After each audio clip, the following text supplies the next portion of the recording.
Good morning and welcome to our service today. Those of you here and those of you watching remotely, wherever you are.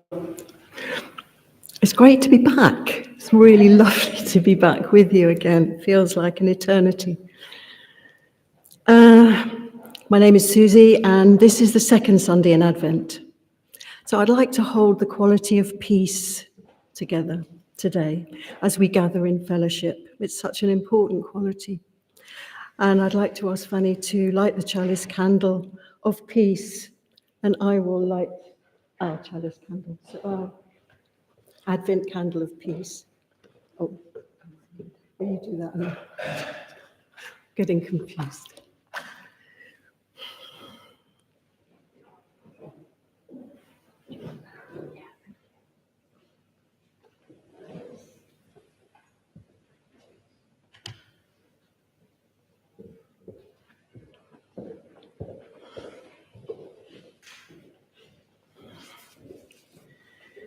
So our chalice candle reminds us of all those who've given of themselves to further the cause of peace and justice.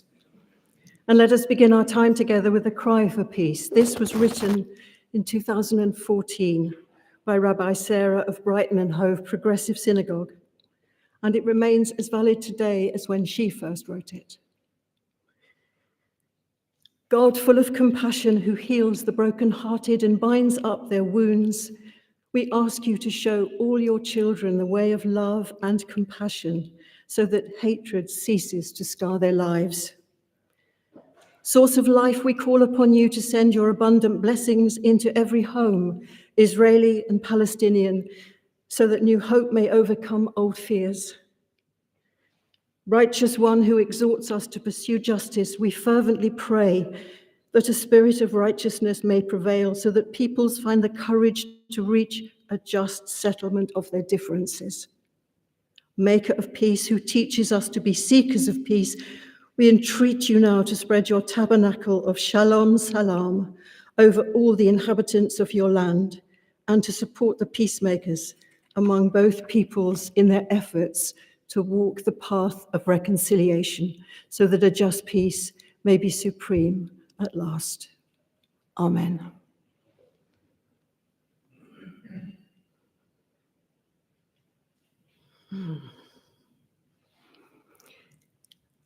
So my generation was super lucky to have had in our midst some wonderful singer-songwriters and poets, Leonard Cohen being one of them. So we've got a treat today. We've got 2 Leonard Cohen songs, one at the beginning and one at the end. We're bookmarking him. So let's start our healing journey singing one of his songs. You've got the words in the beginning, at your hymn books, that's it. You've got the words there. So if you've got a nice, deep Leonard Cohen-y type voice, sing with Leonard. And if you feel like you want to be part of the backing group, be part of the backing group. But we're going to start by singing. You Got Me Singing.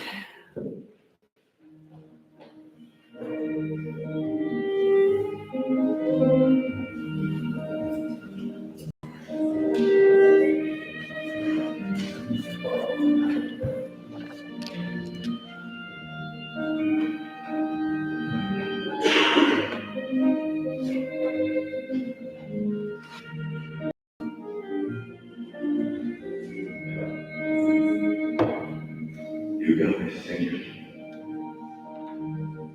even though the music's bad. You got me singing. The only song I ever had. You got me singing. Ever since the river died. You got me thinking of the places we could hide. Singing. Even though the world's gone, you got me thinking. Even I'd like to carry on. You got me singing. Singing Even though we're all listening, you got me singing.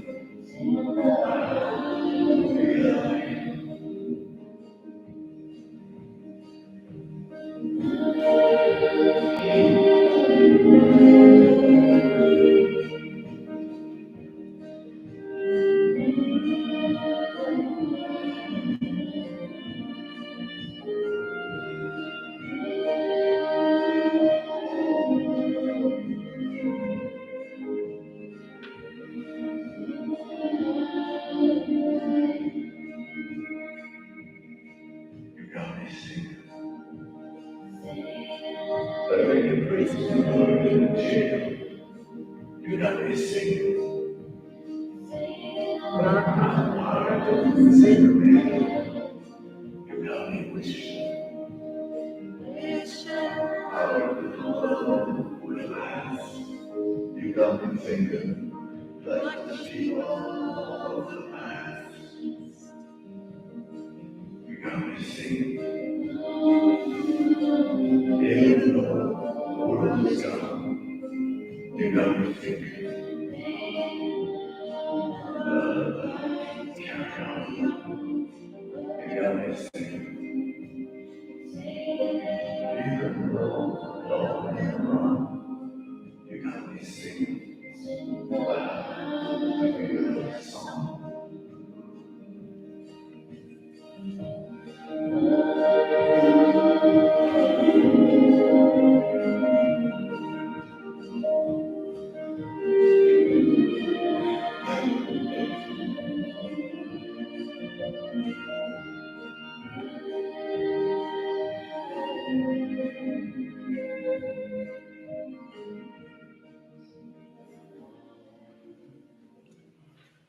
May feel a bit self-indulgent, but I hope you enjoyed that as much as me. Because I've spent the last couple of months, unsurprisingly, thinking about healing, experiencing healing, receiving healing. Your prayers have been very welcome. Your heart emojis, palpable communicators. Gabor Mate suggests that trauma comes from the Greek trauma meaning wound, and wounds can heal. He testifies every human being has a genuine, authentic self, and the trauma is that disconnection with it, and soul loss is what shamans would call it. And so healing comes from the root helen, which means whole, and it's just that, it's reconnection. The more we can reconnect with our true self, the more we will not only survive, but thrive. I don't know if any of you heard Marina Abramovic on Desert Island Discs this week, but so for me, singing and music is a powerful force for healing as well as chanting. And she talks about the Tibetan chants that she would take to her Desert Island Disc because she believes that on an energetic level, chanting alters our molecular system, and therefore it's a really important thing. It's a healing internal meditation. And we know how important singing is together, don't we? My friend told me a story when she was living in Sri Lanka and working in a hospital. Following the birth of her baby, birth of a patient in the hospital, this patient suffered the acute onset of puerperal psychosis, which is a very horrible, difficult state that happens when you have a baby and affects a tiny percentage of mothers. But it's very distressing when it happens. And she witnessed the way in which that hospital dealt with it. A couple of young nurses would come into the ward every day on a daily basis, braid her hair and sing to her as they did that braiding. But no medication was needed. And over time, she gradually felt able to pick up her baby and tend to her needs. And in that story for me lie several nuggets of wisdom that voice, touch, care are all part of the process of healing. Emotions are real and need to be addressed, understood, and honored. And we know that, don't we, as those who were deprived of human touch during those COVID years can testify. The cortisol lowering effect that a hug, a massage, or other form of touch therapy can have on someone who is sick is very well known. Slowing down our response to stress by lowering our cortisol levels increases the cells that can strengthen our immune system and affect serotonin and oxytocin, which in turn increases our capacity for bonding, love, trust, and attachment. I don't know if you've ever had to heal from an illness, a trauma, a loss of a job, or a bereavement, but we do know, don't we, that time heals. Until then, we are in liminal space, just like the young woman who had gone from being someone who only had herself to think about to becoming a mother with responsibility for the survival of her newborn baby. Whilst going through this transition, she was in liminal space. And New York social worker Melina Cohen talks of this space from limen, meaning threshold, and she describes it thus: it's the space between what is and what will be, the actual time in which you shift from one phase to another. We can thrive in liminal space if only we acknowledge its existence, or we can resist it and feel uncomfortable. It's the gap between the end of something and the beginning of something else. It may be uncomfortable, lonely, and mentally exhausting, but it can also be transformative, valuable, and provide creativity and strength. The paradox of liminal space is that despite making you anxious, it gives you a chance to grow and watch life evolve around you and develop into something new. It is creativity, songs, books, poems, paintings. Great ideas are born in liminal space. Identity is where liminality surfaces. Handle it with grace, says Cohen. Get comfortable with being uncomfortable. View liminal space as healthy. Ask why not? What if?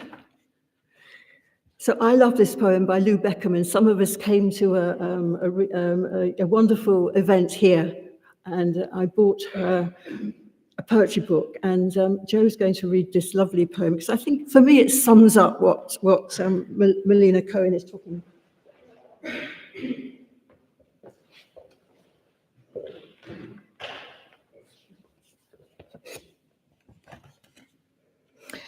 Lou Beckerman, How I Left.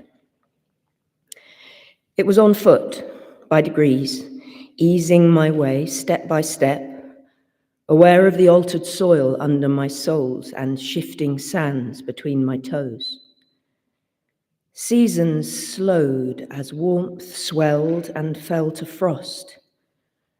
I crossed rivers and gave thanks for both banks, adding my story to ancient stony ways and waterways as I followed the migrating swans, the wildebeest and the bees, living one timeless minute and then another, leaving one brief moment and arriving directly in the next. This is how I left. A little beyond halfway, maybe, in a blink of nothingness between breaths, a tipping point, a moment when the weight of loss became the lightness of hope, when uprooting became a planting, when brokenness a mending, dreaming became believing, the concealing a revealing, leaving a receiving. I journeyed gently, and by the time I arrived, was ready to not look back, though all that lies behind the eyes never blurs but remains precise. Cloth bleached and skin browned, the girl became full grown. Seeds of hope were sown.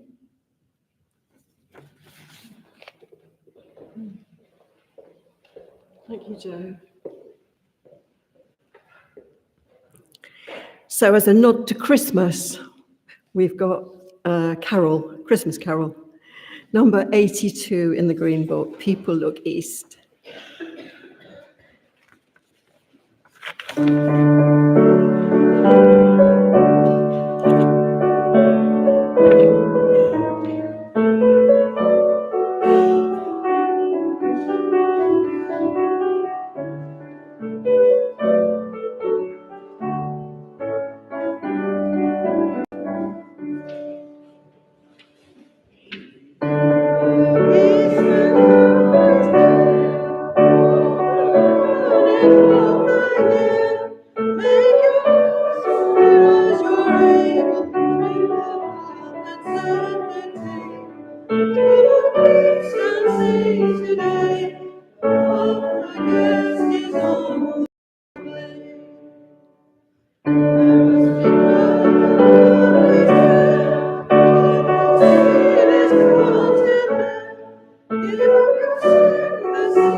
Love slowness.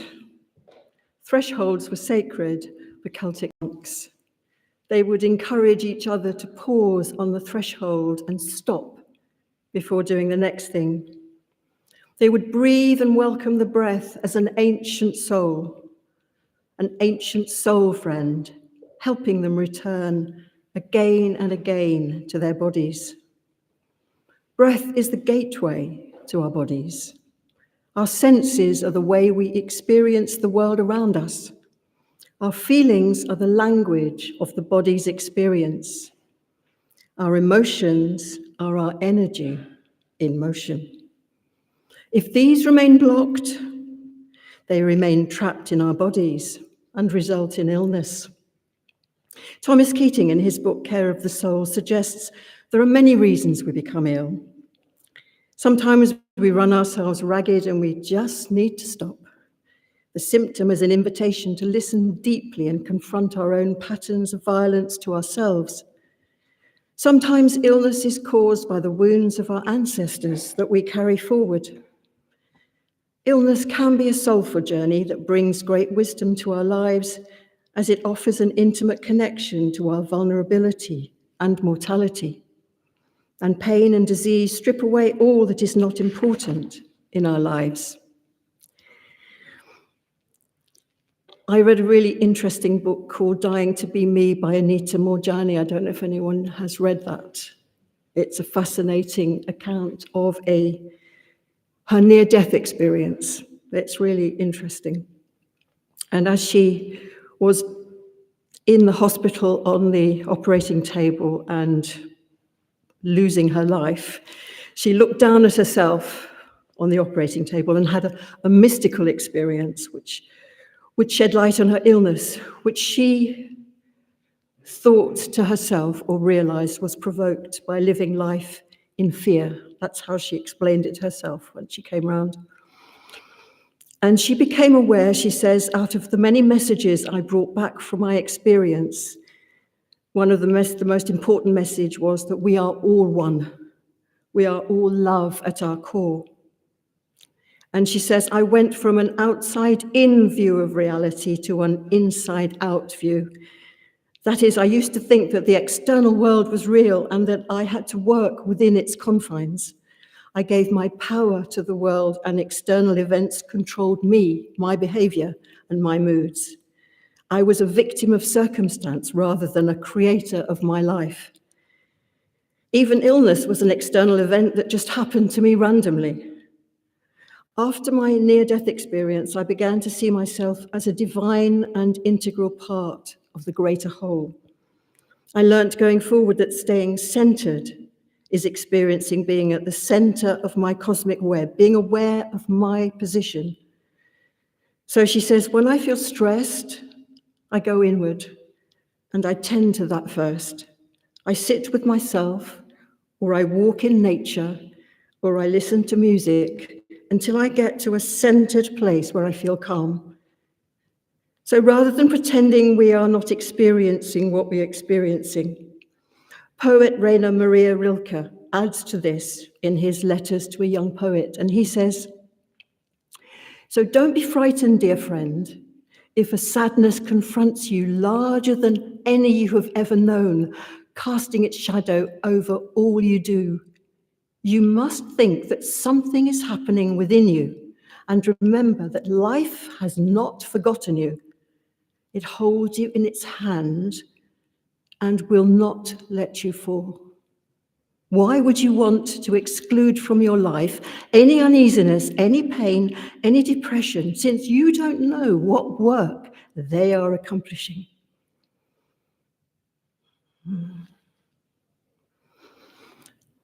So there have been many traditions of healing everywhere in the world, from Indian yogis, Egyptian priests, China, Native American Indians, the Essenes, which was Jesus' sect, who lived in the 3rd century BC before the Romans destroyed them.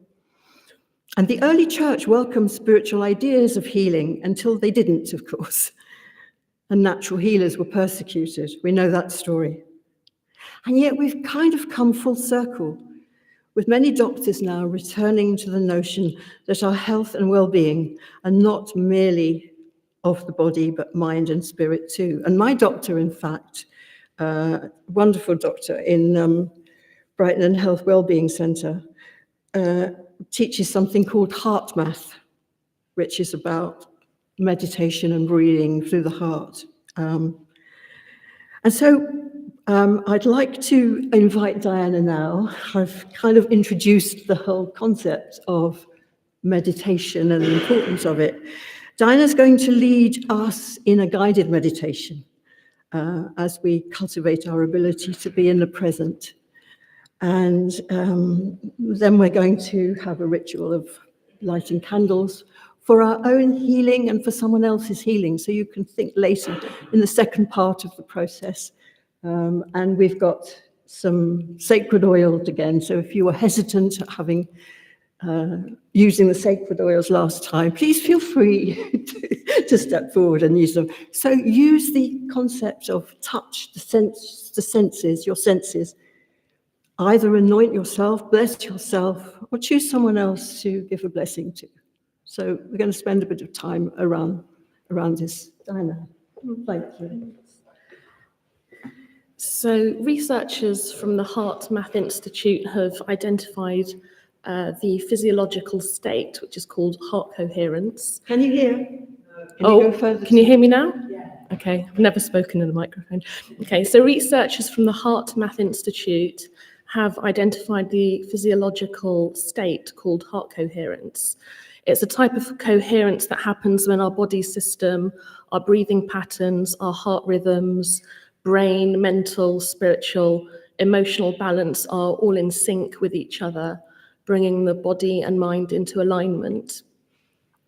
Their research also shows how frequencies in the Earth's various magnetic fields actually overlap with those of the human brain, nervous system, and various other physiological rhythms. They've also shown in lab research that out of all the organs, the heart generates the largest electromagnetic field, which is approximately 100 times stronger than the brain's field. The heart's magnetic field is communicated throughout the body, out into the external environment, and so it's subconsciously felt by others around us. So now we'll experience just a bit of heart coherence. So if you close your eyes and focus your attention on your heart space, and you can put your hand on your heart if you like. And now imagine your breath is flowing in and out of your heart, breathing a little slower and deeper than usual. Breathe in and out of your heart, counting in for 5 and out for 5. Breathing in for 5 counts and out for 5 counts.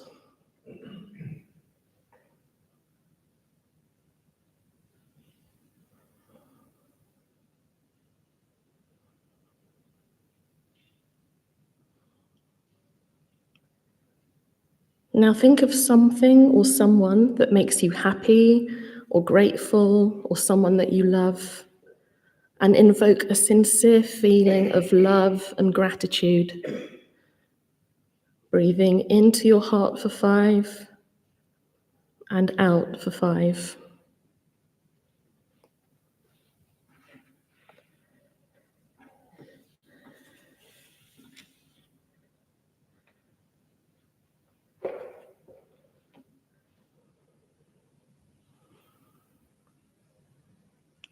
And this creates a state of heart coherence.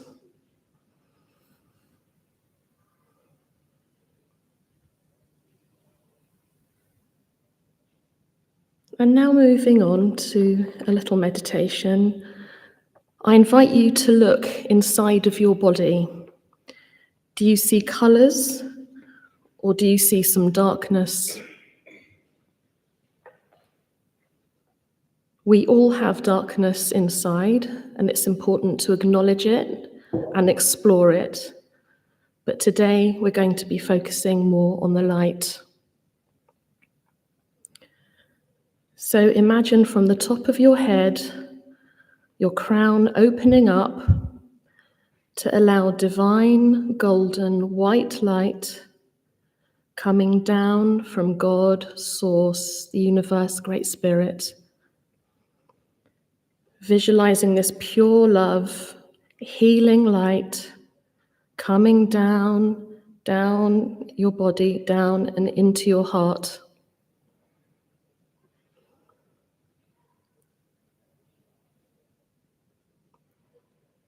With each breath in, breathe in the divine light, breathing it in from the crown down into your heart space.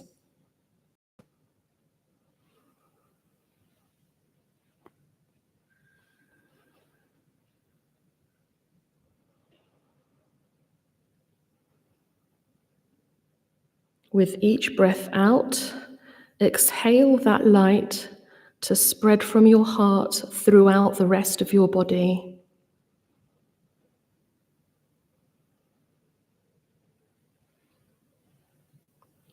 Breathing in healing light into your heart and breathing it out throughout the rest of your body, down into your fingertips and toes, into every cell of your body.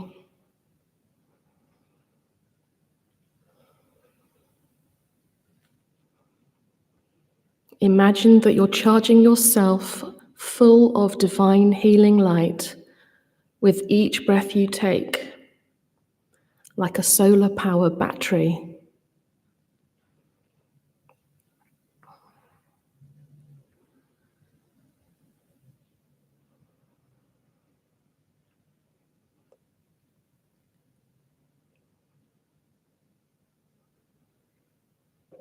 Now, if it feels right, I invite you to allow the divine healing light to flood in through the top of your head, allowing it to spread across the whole of your body without any effort, breathing however you like now.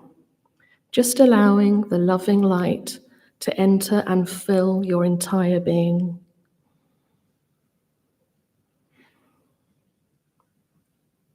Each and every cell is lit up with this divine healing energy. You're glowing and filled up with it.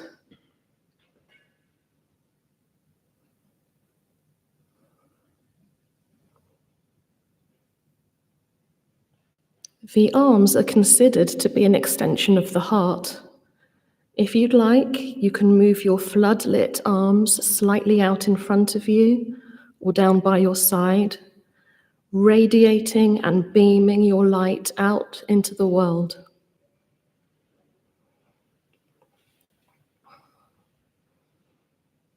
It's safe to show your light. It's safe to be seen. And it's safe to take up space.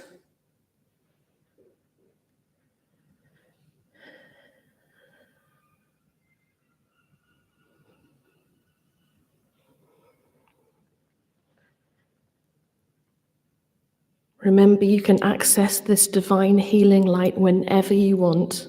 It's always there for you.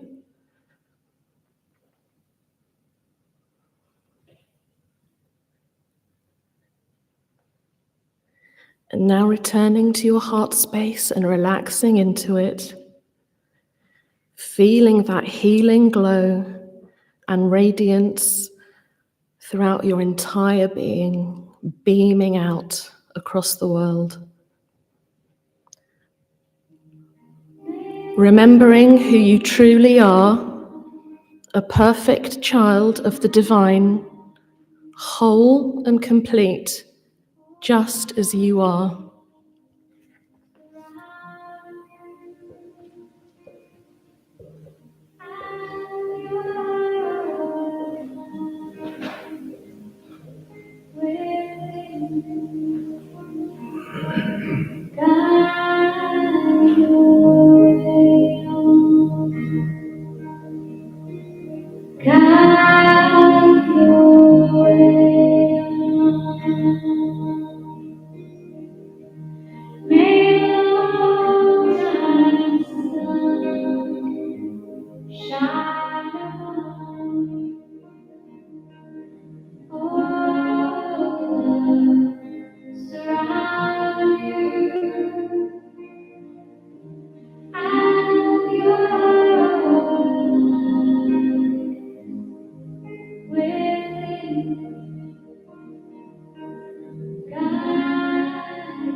please come and light a candle for someone. That might be yourself, for someone's healing. We have lots of candles here and some sacred oils.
Thank you, Diana, for that.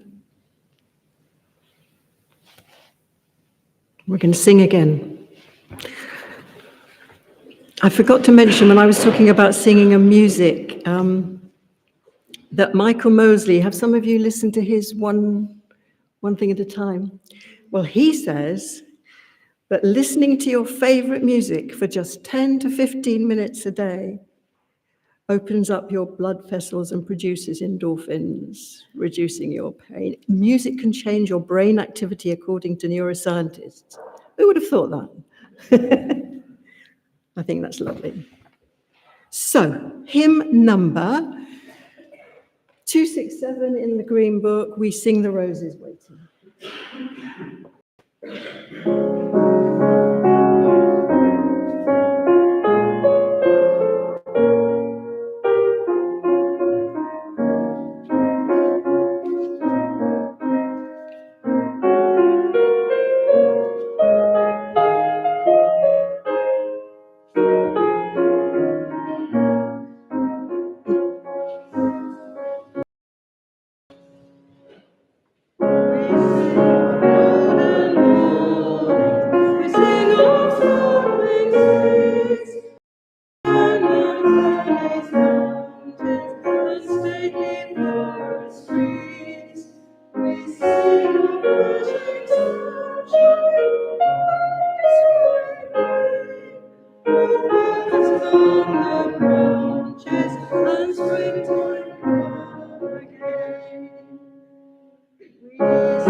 Ralph Waldo Emerson, bless him.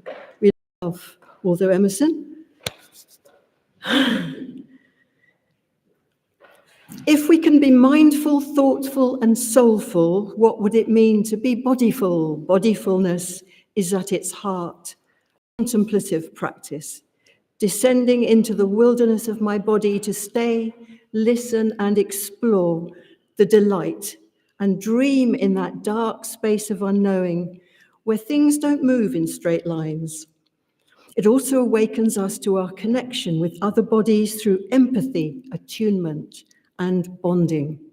As Hildegard of Bingen says, I am a feather on the breath of God.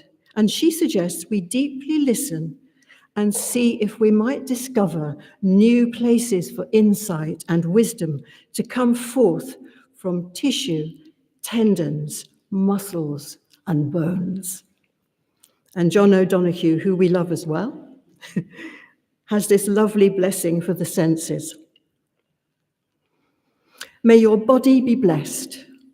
May you realize that your body is a faithful friend of your soul. And may you be peaceful and joyful. Recognize that your senses are sacred thresholds. May you realize that holiness is mindful gazing, feeling, hearing, touching. May your senses gather you and bring you home. And may your senses always enable you to celebrate the universe and the mystery and possibilities in your presence here. May the eros of the earth bless you.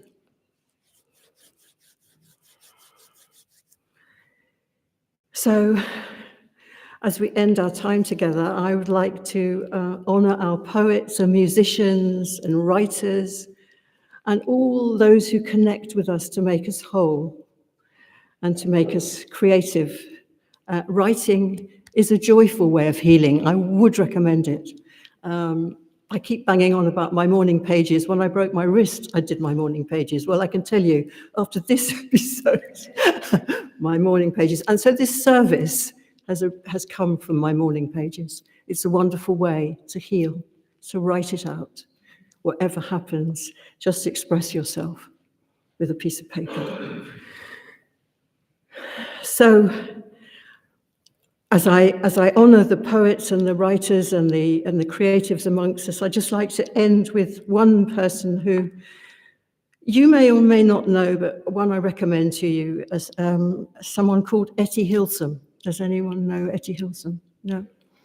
She was a young Jewish woman who was 29 when she ended up being sent to Auschwitz.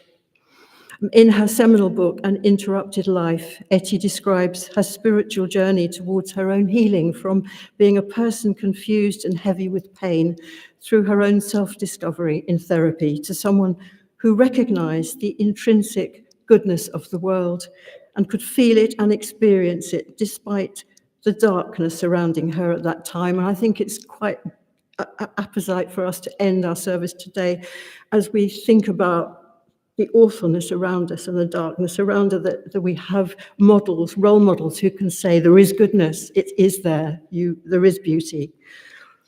And one of her, and she wanted to be a writer, so of course, a bit like Anne Frank, both of whom wanted to write. Their work remains with us. We can read their stories, we can read their words.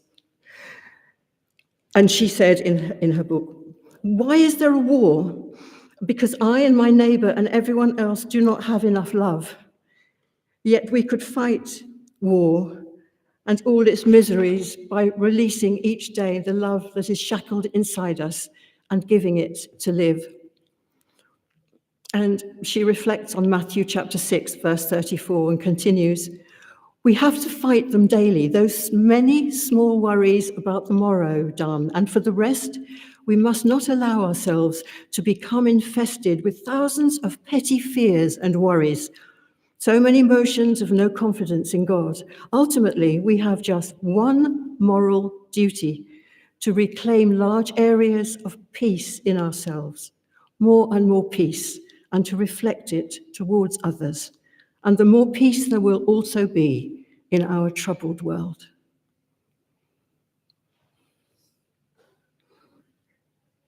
So our final hymn, "God Be in My Head," from the Green Book, number 37.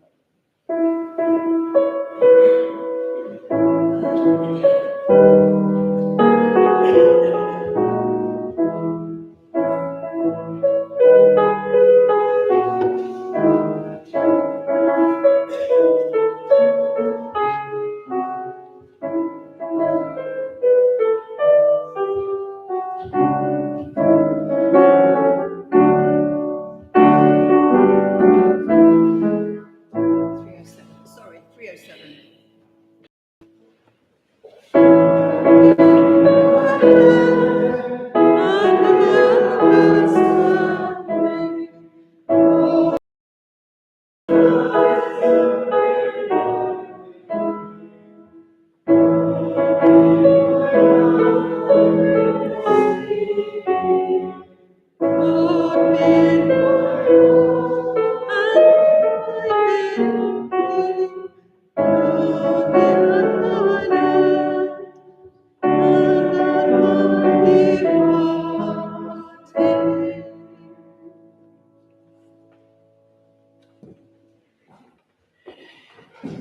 It seems fitting, just because I can, because it's my service. It's great, isn't it? Steve does that as well, just because I can. I'd like to end with a wonderful Leonard Cohen number. He echoes what Etty said, that despite all the doom and gloom and darkness, there is a crack in everything. That is how the light gets in. I wish you well. May the peace of the Spirit of life and love, which passes all understanding, be with you now and always. And until we meet again, may God hold you in the palm of his or her hand. Amen.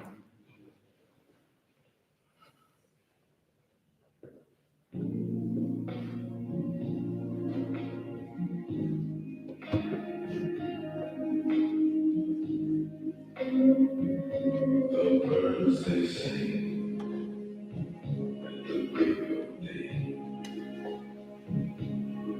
start again. I heard them say, "Dawn's well on what has passed away, or what is yet to be."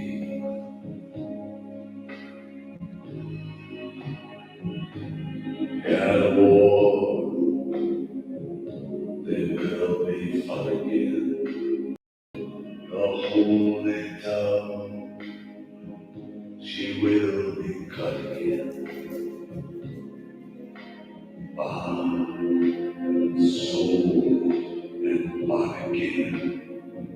The dove is never free.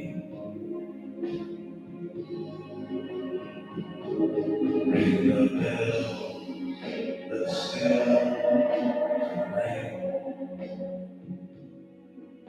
Forget your perfect offering. There is a crack in everything. That's how the light gets in.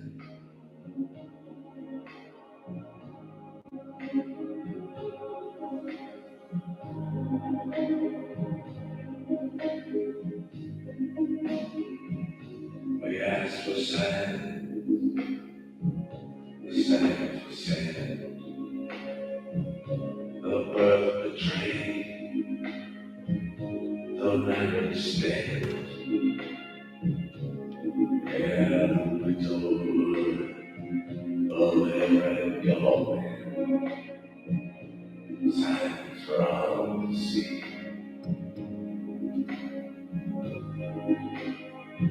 I can't run no more with that godless crowd.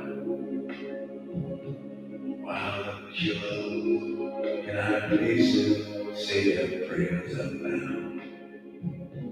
But they've summoned a big thundercloud. And they're here for me.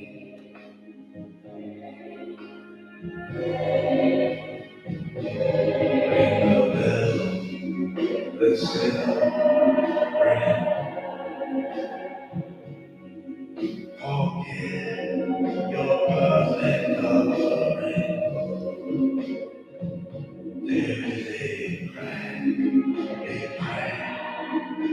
everything. That's how the light gets in.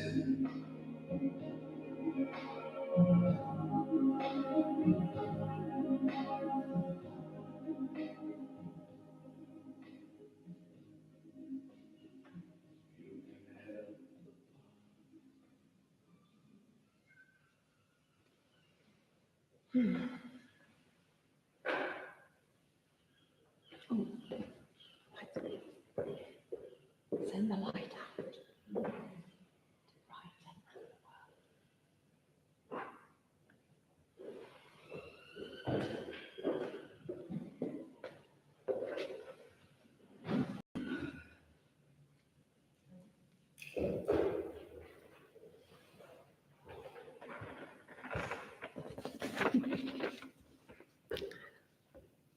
I don't really want to talk. Thank you, Susie. Thank you so much.